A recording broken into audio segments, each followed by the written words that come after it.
A cidade desabava sobre nós, Mônica. Lembro daquele dia, o último, em que não nos importávamos com nada, porque o amor é o equívoco que jamais evitaremos. Aquele dia que era sem dúvida sábado, e no qual beber era o que nos restava, sua boca tão alcoólica, sua língua. A cidade desabava e já era noite, quando os profetas de concreto desceram do alto da catedral para nos precaver e acabaram se atracando com as moças da mesa ao lado, e nós ríamos, Mônica, porque o amor é engraçado. A noite era conturbada também pelo revoo das gárgulas, e então o céu escuro foi atravessado por luzes. Especulamos um meteoro por brincadeira. Estávamos de mãos dadas e éramos jovens. Não nos importavam os viadutos, os cinemas, os supermercados. Desdenhávamos também as gárgulas, os meteoros, os profetas, as manchetes dos jornais minorando a guinada genocida, o extermínio sistemático que tem em si a razão de ser e não tem razão alguma. Embora me interessasse apenas sua língua tão alcoólica, sua boca, o amor é óbvio, afinal, do que mais me lembro agora é tudo o que acontecia naquele dia em que a cidade desabava, e jamais seríamos os mesmos por causa disso, aquele dia que era também o dia da minha partida. Depois de tanto tempo, voltar é uma possibilidade? Se há equívoco em fazer da origem destino, Mônica, ele é tão inevitável quanto o amor.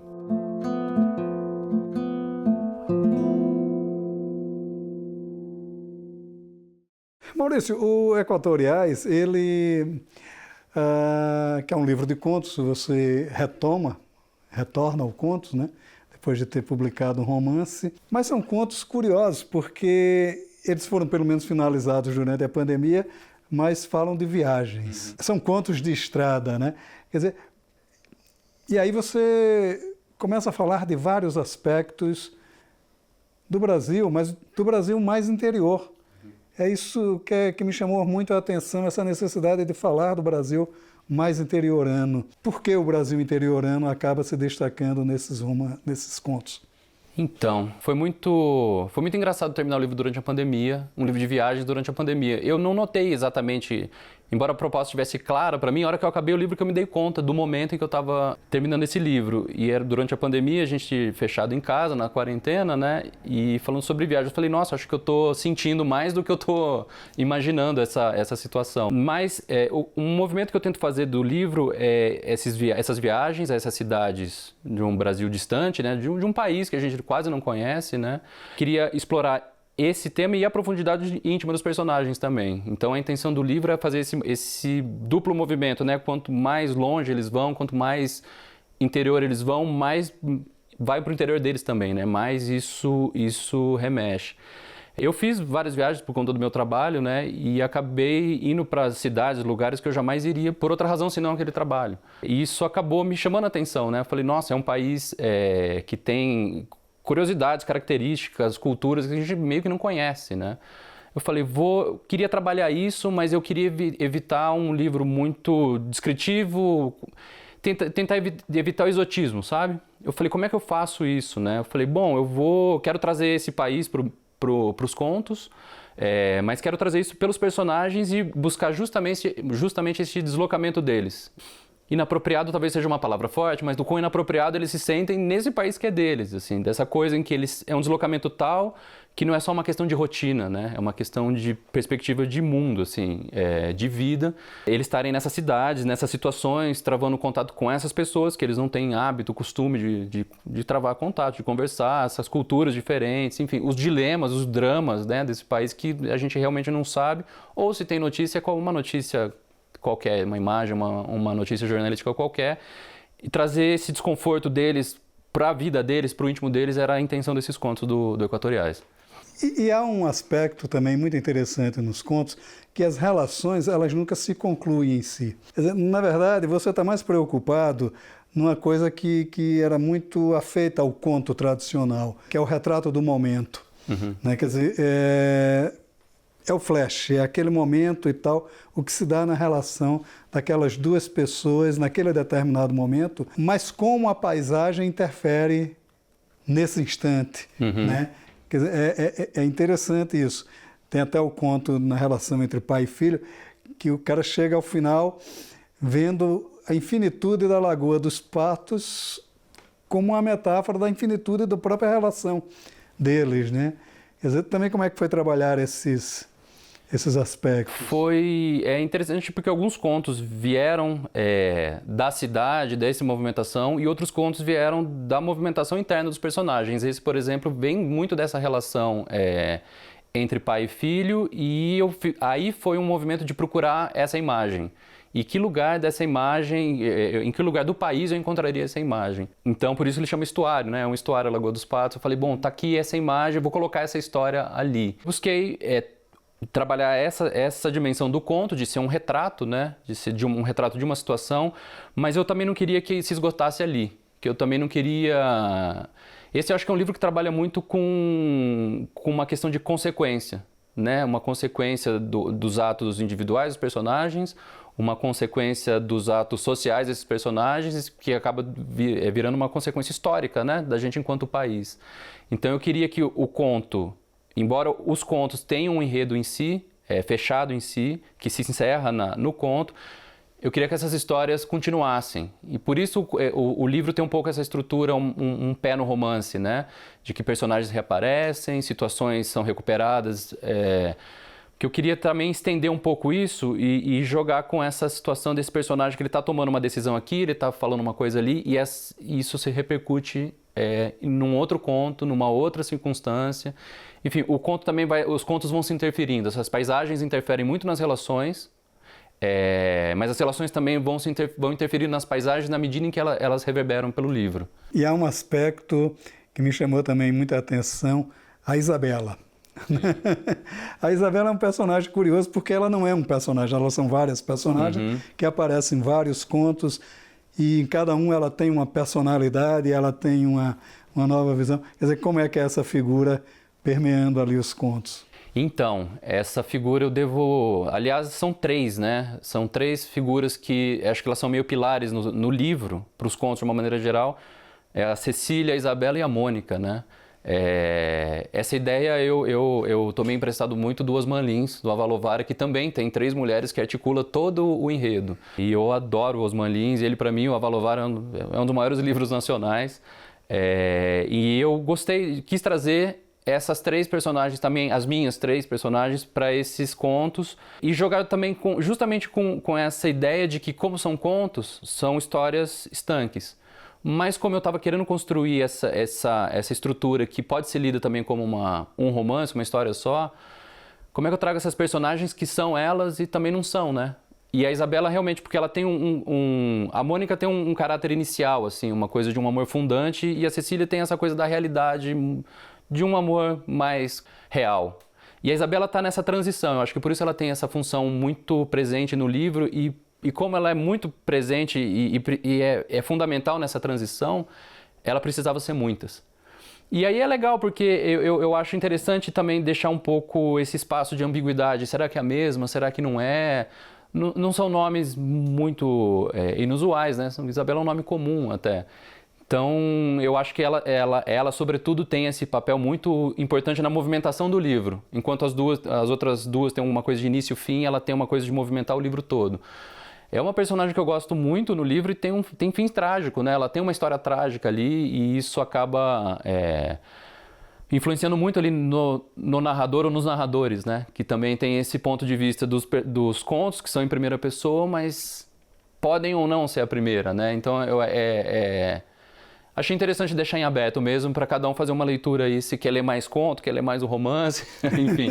Mas acho que a Isabela, ela movimenta o livro. O livro também, ele tem um aspecto muito...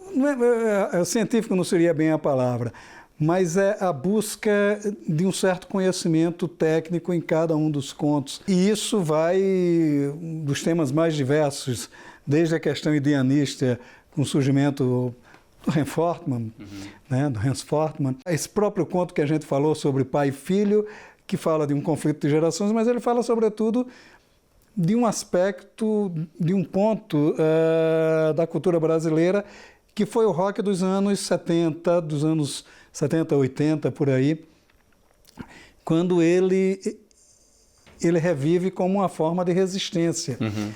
E todos esses aspectos científicos do livro, eles me parecem que sempre são pontos de resistências. A cultura do vinho, ela precisa resistir, ela precisa ser reinventada. a questão indígena precisa ser reinventada. Quer dizer, há sempre esse aspecto da resistência nesses mecanismos, digamos, científicos. Esses aspectos históricos, científicos, eu tentei trazer porque me interessava para os contos, me interessa enquanto leitor, enquanto pesquisador. Eu achei que interessava para os contos na medida em que eu os uso em contos específicos, e eu acho que, para mim, eles têm um pouco de efeito de real, sabe? O efeito do real, aquele do Barthes, de trazer essa realidade para a ficção. É um ponto de realidade para dar verossimilhança àquela ficção.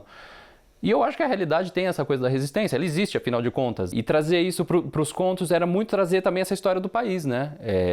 O estuário tem essa questão dessas bandas psicodélicas do rock brasileiro, a questão dos vinhos, acho que é sobre a causa das plantas, né?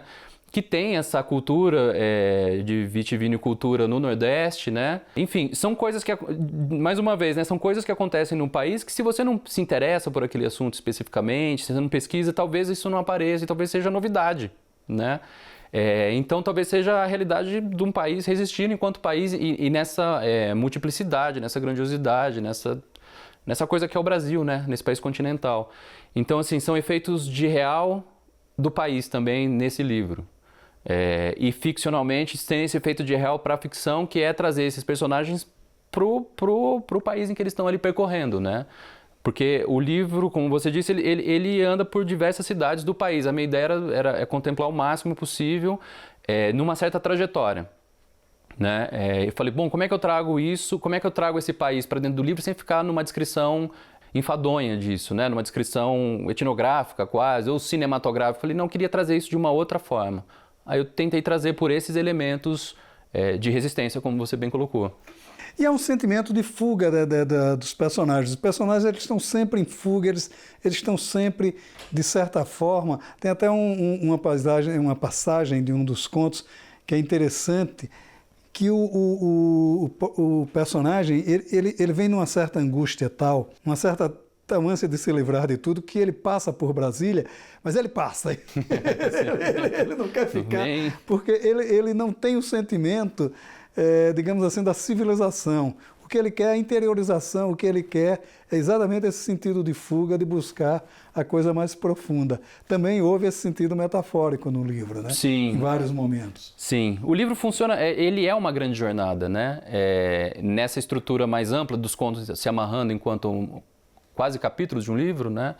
Ele é uma jornada que não tem fim. Eu acho que por isso o primeiro conto, ele trabalha muito essa questão que é um conto de partida, né? É um conto, na verdade, é um conto de retorno do personagem voltando para a cidade natal dele e vendo que ali também não tem exatamente aquilo que ele estava procurando. E isso permite esse movimento de passagem. Eu acho que o livro pesa no bom sentido nessa quase como se fosse uma fuga mesmo, essa passagem da coisa que não permanece. E por isso também eu quis trabalhar muito a questão da consequência dos atos, a consequência das palavras, porque esses personagens estão sempre fugindo, mas tem consequências que eles estão fazendo. Então, essa estrutura de romance é muito por isso. Por mais que você fuja, essa coisa vai continuar te perseguindo, está com você, né? E eu acho que o movimento dos contos, talvez eles fiquem um pouco angustiantes por isso, assim. Esses personagens vão o mais longe possível, na situação mais distinta do que eles estão habituados possível, e essa angústia continua ali, né? Porque é o que eles carregam, né? É o que faz deles estarem naquela viagem para começo de conversa. Então, assim, na paisagem íntima dos personagens, acho que tinha um pouco desse deslocamento de você estar numa procura por algo que você não sabe ao certo o que de você estar num lugar que você não sabe exatamente por que você está ali, mas você está ali naquela situação, lidando com aquela situação, com aquela paisagem, com aquelas pessoas. Então, eu acho que a paisagem íntima dos personagens trazem muito dessa busca incerta. Nem eles sabem ao certo o que é esse movimento, mas tem um movimento. E é por isso que o livro tem essa coisa meio de estrada mesmo, de movimentação pelo país. Agora, curiosamente, a gente está falando muito de movimento, né, de deslocamento, dessa coisa toda, mas o livro, que aparentemente pediria uma linguagem mais ágil, mais on the rock, né? Uhum. Na estrada do Kerouac, aquela... ela tem uma linguagem meio lírica, uma linguagem mais de uma certa sentimentalidade, que é uma coisa interessante. Eu tenho percebido isso nos novos romances, nos novos contos, livros de contos que têm surgido, uma certa necessidade de uma certa volta, não uma volta ao lirismo, mas uma volta ao cuidado maior com a linguagem. Quer dizer, você teve esse cuidado, me pareceu, né? É isso mesmo? Sim. Meus textos já pendem muito para essa coisa mais lírica, né? Essa coisa de um trabalho de linguagem, de som, enfim, de um texto que é mais sensorial, por assim dizer, né? Às vezes compensa mais você sentir um texto do que tentar entender aquele texto. Eu acho que tem a ver com o livro, no sentido de que eles estão nessa busca incerta, sem saber exatamente o que eles estão, e essa coisa fica contemplativa. Eu acho que a viagem, ela é contemplativa, né? O Kerouac, como você falou, tinha essa coisa meio insana, dessa linguagem muito acelerada. E esses personagens eu queria que fosse uma coisa mais calma, nesse sentido de ser contemplativo, de ser devagar, de você observar. Essa coisa da viagem de carro, de ficar olhando pela janela, a viagem de trem, olhar pela janela, a coisa do barco também, que tem um certo ritmo ali que não dá para acelerar muito além daquilo que vai, né? O tipo das viagens e os lugares em que essas viagens ocorrem, eu acho que elas demandam também essa observação um pouco mais lenta. E eu acho que, de uma maneira geral, acho que a gente está procurando talvez essa linguagem que se diferencia do nosso mundo hoje, né? Dessa comunicação extremamente rápida, com essa linguagem extremamente dinâmica virtual, né? Em que a gente abrevia palavras, abrevia frases, abrevia tudo. E a gente está completamente imerso nisso, né? A nossa comunicação assim é hoje, né? Se comunica por mensagem, escrevendo ali. E, de repente, a literatura pode ser A literatura é essa luta, né? Eu vejo a literatura como esse convite, hoje, para você sair um pouco desse mundo totalmente conectado, totalmente imediatista. Uma coisa que você tem que desligar o celular um pouco, deixar de canto um pouquinho para ler. Eu gosto porque o livro é uma coisa que você tem que parar e fazer só aquilo, né? Pelo menos eu quando estou lendo um livro, não posso fazer mais nada. Eu já vejo pessoas andando na esteira e lendo. Eu falo, é um absurdo, você não está nem andando direito, nem lendo direito. Vai cair, né, cara?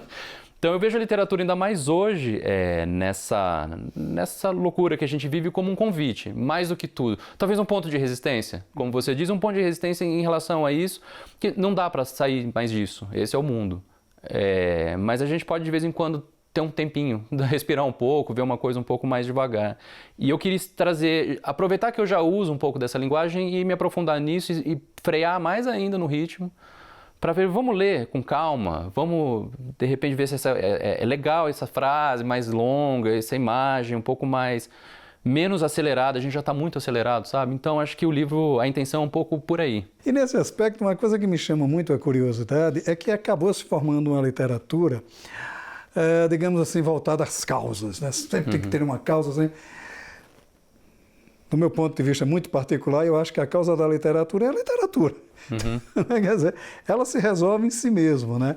Aliás, isso eu aprendi com um dos grandes mestres que você citou, que é o Osman Lins, né? O livro dele, Guerra Sem Testemunha, que ele debate essa questão da literatura, é essencial nisso, né? As cartas que ele troca com Hermílio Borba Filho é uma coisa de louco, né? Sobre essa certa até obsessão dele, né?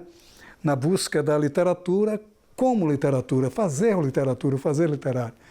Até uma história dele que é interessante, que quando ele aposentou do Banco do Brasil, pediram a ele os livros dele para fazer uma exposição de escritores funcionários do Banco do Brasil. Aí ele manda uma carta dizendo que não pode participar porque ele era escritor, não por ser do Banco do Brasil, mas apesar de ser do Banco do Brasil, ele era tinhoso também. Então, quer dizer, você sente isso um pouco na sua geração, essa necessidade de uma volta da literatura como causa em si mesma?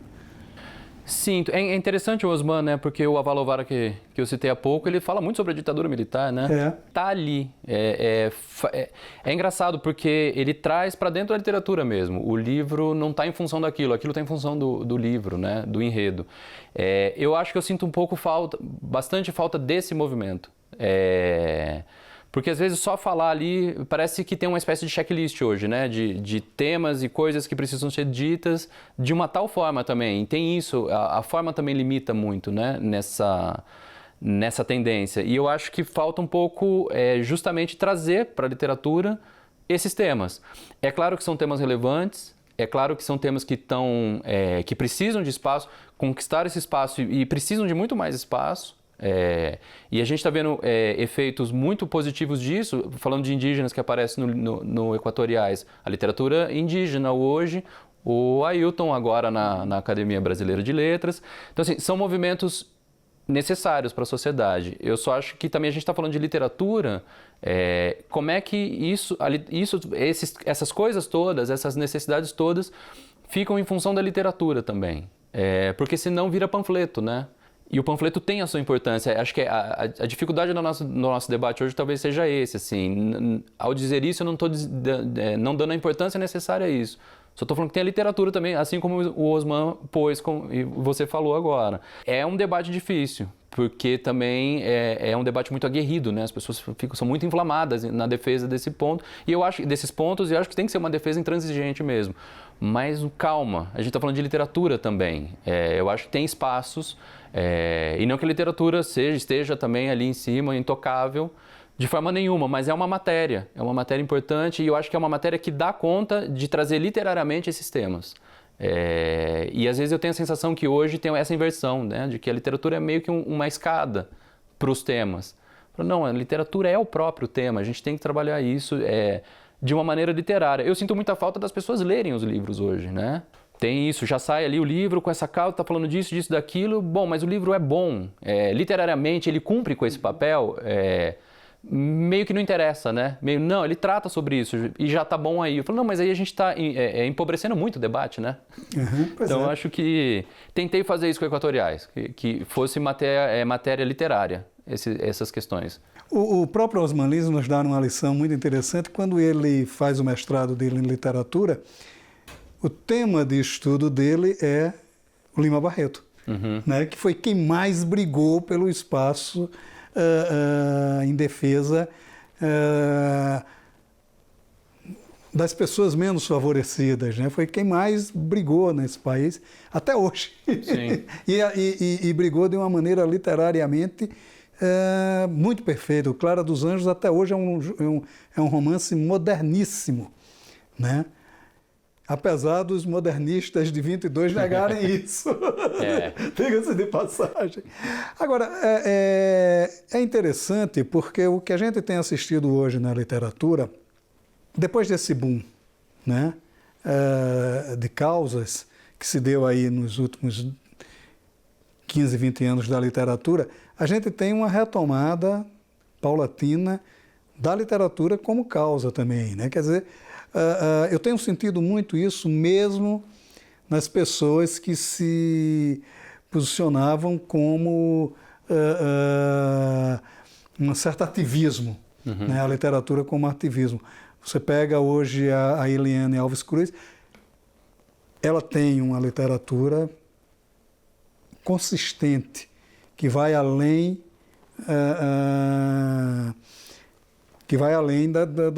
da causa em que ela se propõe a trabalhar, né? E mesmo os romances históricos que acabam voltando como uma coisa mais consistente de análise de determinados movimentos históricos. Você também tem sentido isso do que você tem lido da nova literatura?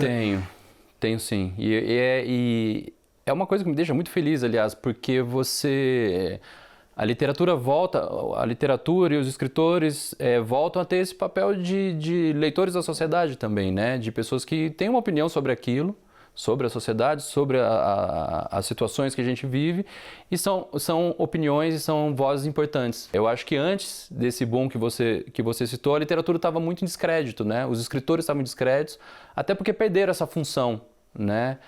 Apareceram outras figuras, os jornalistas, por exemplo, enfim, as redes sociais que também apareceram, esses comentadores do cotidiano, né? Opinadores tomaram o lugar que eram dos escritores, né? E hoje, quando você tem esse movimento que já faz justamente essa relação entre a causa e a literatura dessa forma muito virtuosa, coloca a literatura de novo num lugar importante da sociedade, né? Dos escritores e escritoras serem comentadores, analistas e propositores mesmo dessa sociedade que a gente está vivendo. Isso eu acho legal. É extremamente relevante e ao mesmo tempo contraditório, né? Porque a gente estava falando de literatura como uma tentativa de sair um pouco do mundo e de repente a literatura volta a ter, ou está voltando a ter, e quero acreditar que vai ter mais ainda, esse espaço de ter relevância no debate nacional, né? De ter relevância no debate social. Espero que sim, que não seja só esse momento contemplativo contra as redes sociais, mas que livros sejam debatidos, né? Você deu ótimos exemplos de livros que merecem esse debate, que trazem o debate, que trazem o debate literariamente e causam essa discussão. Tomara que continue assim. E os novos projetos, Maurício? Quer dizer, a gente nunca para de estar escrevendo, né? Novos projetos. Eu estou trabalhando num romance agora, ainda está numa fase inicial. Eu acho que ele decorre muito do trabalho que eu fiz no Equatoriais, de trazer esse país, de trazer esses elementos científicos, históricos e tal, e como é que isso funciona numa história maior. O Equatoriais é quase um exercício de romance, né? E eu falei, não, deixa eu tentar fazer agora um romance. Então vai dialogar um pouco com Equatoriais, eu acredito. E contos, né? Eu adoro contos, eu adoro escrever contos. Então contos é sempre algo que eu estou sempre escrevendo. O romance é uma coisa que eu tenho que parar e falar, não, agora eu vou escrever um romance, estruture, senta e fico aquele tempão todo. Os contos são coisas que eu vou fazendo. O rapaz que compunha as polcas do conto do Machado de Assis, eu me sinto um pouco assim, eu queria escrever uma sinfonia, mas só sair as polcas, né? Então, enquanto eu estou tentando ali escrever a sinfonia, eu vou fazendo esses contos. Os contos, eles vão propondo o tema, né? Os contos, pelo menos para mim, na medida que eu escrevo os contos, é que eles vão me propondo um livro.